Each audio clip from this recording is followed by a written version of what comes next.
భారతదేశంలోని ఆంధ్రప్రదేశ్ నుండి ఉద్భవించిన ఒంగోలు పశువుల జాతి బ్రెజిల్లో జరిగిన వేలంలో రికార్డు స్థాయిలో $4.82 మిలియన్లకు సుమారు 41 కోట్ల రూపాయలు విక్రయించబడిన VIATIN 19 అనే ఆవు ఇటీవల అంతర్జాతీయ దృష్టిని ఆకర్షించింది.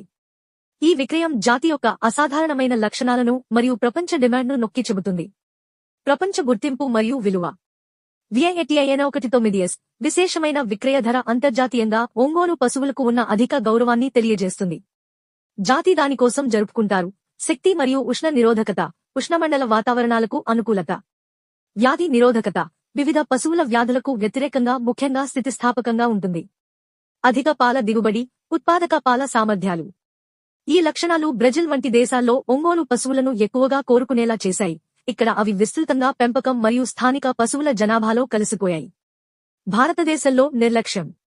వాటి అంతర్జాతీయ ప్రశంసలు ఉన్నప్పటికీ ఒంగోలు పశువులు తమ స్వదేశంలో నిర్లక్ష్యానికి గురవుతున్నాయి. క్షీణిస్తున్న సంఖ్యలు. భారతదేశంలో సంకరజాతి మరియు సంరక్షణ కోసం దృష్టి సారించకపోవడం వల్ల స్వచ్ఛమైన ఒంగోలు పశువుల జనాభా తగ్గుతోంది. తగినంత సంతానోత్పత్తి కార్యక్రమాలు.